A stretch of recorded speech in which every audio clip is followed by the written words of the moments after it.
ചേട്ടാ എങ്ങനെയാണ് ഇപ്പോൾ ബി ജെ പിയോട് ചേരുമ്പോൾ ബി ജെ പിയുടെ ഒരു പുതിയ പദവി കിട്ടുക, അത് എങ്ങനെയാണ് കാണുന്നത്? ഞാൻ ബി ജെ പിയിൽ ഞാനൊരു വ്യക്തി എന്ന നിലയ്ക്ക് ചേർന്നതല്ല. എനിക്കൊരു പാർട്ടി ഉണ്ടായിരുന്നു, കേരള പീപ്പിൾസ് പാർട്ടി. ആ പാർട്ടി ബി ജെ പിയിലേക്ക് ലയിച്ചതാണ്.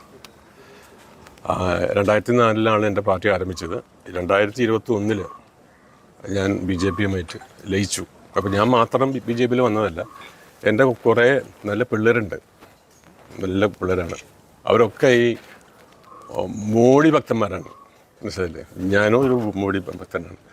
അപ്പോൾ അതിൻ്റെ പേരിൽ അവർ എന്നോടൊപ്പം നിൽക്കും. അപ്പോൾ അങ്ങനെ ഒരു ഇത് വന്നു. അങ്ങനെ കുറച്ച് കാലങ്ങളുടെ ശേഷം എൻ്റെ മനസ്സിൽ വന്നു. ഇപ്പോഴാണ് അത് ടേക്കപ്പ് ചെയ്തത് കെ സുരേന്ദ്രൻജിയാണ്. അദ്ദേഹമാണ് കഴിഞ്ഞ ആഴ്ച ഇതിനൊരു ഇനീഷ്യേറ്റീവ് എടുത്തത്. അദ്ദേഹത്തിൻ്റെ ഒരു ഇനീഷ്യേറ്റീവാണ് ഇപ്പോൾ ഞാൻ നിങ്ങളുടെ മുമ്പിൽ നിൽക്കുന്നത്. അദ്ദേഹം എന്നോട് വന്ന് പറഞ്ഞു, ഇങ്ങനെ ഒരു സംഗതിയുണ്ട്, അത് നമുക്ക് ചെയ്യണം.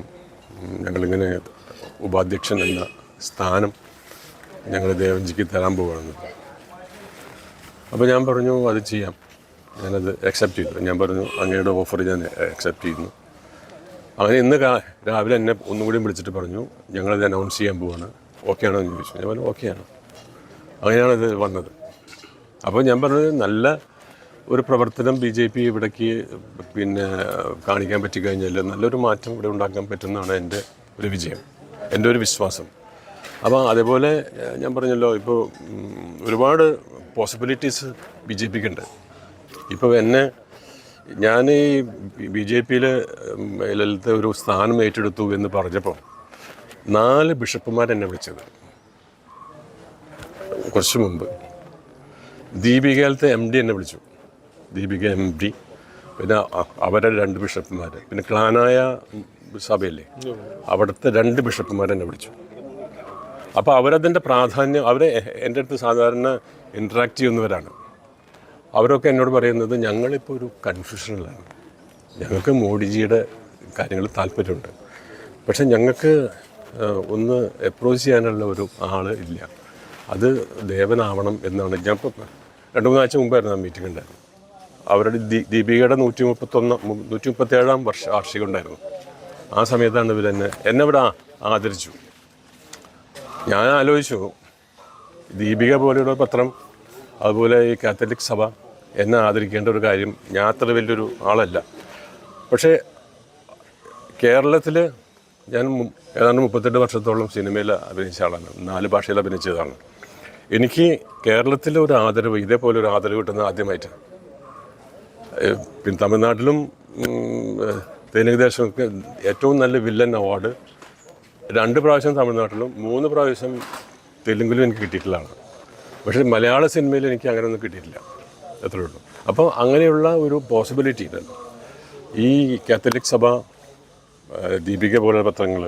അപ്പോൾ എനിക്ക് കിട്ടിയ, ഇപ്പോൾ എൻ്റെ ഈ സംഗതി അനൗൺസ് ചെയ്തതിന് ശേഷം എനിക്ക് കിട്ടിയ ഫോൺ കോൾ മുഴുവനും ഈവൻ മുസ്ലിം സമുദായത്തിൻ്റെ സംഘടനകൾ വരെ എന്നെ വിളിച്ചു, ദേവേട്ടാ ഇത് വലിയ സംഭവട്ടോ എന്നവർ പറയുന്നു.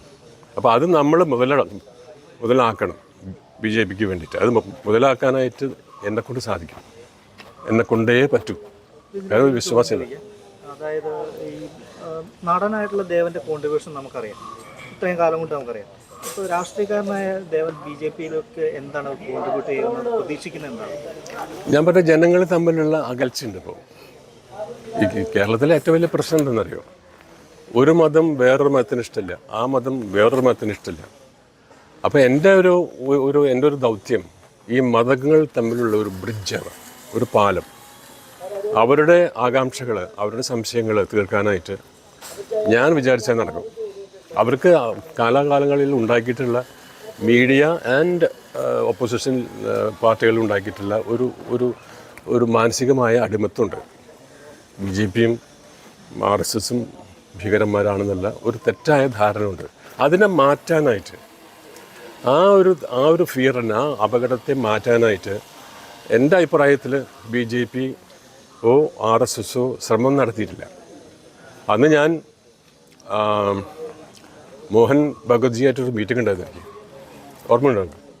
ആ മീറ്റിങ്ങിൽ ഞാൻ അദ്ദേഹത്തോട് പറഞ്ഞത് ഇതാണ്, ഇവിടുത്തെ ഏറ്റവും വലിയ പ്രശ്നം ഇതാണ്, ഈ മതങ്ങൾ തമ്മിലുള്ള അകലുണ്ട്. കാണുമ്പോൾ ഒക്കെ വലിയ കെട്ടിപ്പുറത്തൊക്കെ ഉണ്ടെങ്കിലും അകത്ത് ഉള്ളിൻ്റെ ഉള്ളിൽ ഒരു ഭയമുണ്ട്. അപ്പോൾ ക്രൈസ്തവ സഭയിലും നമ്മുടെ ഇസ്ലാം മതത്തിലുള്ള ആ ഭയത്തെ നമ്മൾ ഇതേവരെ അഡ്രസ്സ് ചെയ്തിട്ടില്ല. അത് അഡ്രസ്സ് ചെയ്തിട്ട് ആ ഭയം മാറ്റിയെടുത്താൽ മാത്രമേ നമുക്ക് BJPക്ക് ഇതിനകത്ത് എൻട്രി ഉണ്ടാവുള്ളൂ. പക്ഷേ അദ്ദേഹം അതിൻ്റെ പോസിറ്റീവായിട്ടുള്ള രീതിയിൽ എടുക്കുകയും ഇത് സംഭവിക്കുന്നത് സെപ്റ്റംബർ 2022 സെപ്റ്റംബർ 17-ാം തീയതിയാണ് ഞാനും മോഹൻജി ആയിട്ടുള്ള സംഭാഷണം. അദ്ദേഹം 24-ാം തീയതി സെപ്റ്റംബർ 24-ാം തീയതി ഡൽഹി പോയിട്ട് ആദ്യം പോയി കണ്ടത് ഡൽഹിയിലത്തെ ഇമാമിൻ മോസ്കിൽ പോയി അദ്ദേഹം കണ്ടു.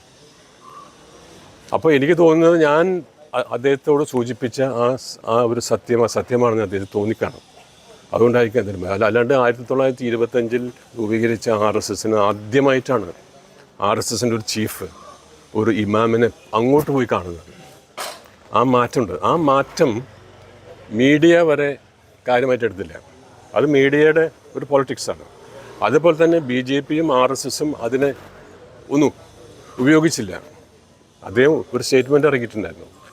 അദ്ദേഹം പറഞ്ഞത് എന്താണെന്ന് വെച്ചാൽ ഒരു ഹിന്ദു മുസ്ലിംസിനെ ഇന്ത്യയിൽ നിന്ന് ഓടിക്കണം എന്ന് പറയുന്ന ഒരു ഹിന്ദു അല്ല എന്ന്.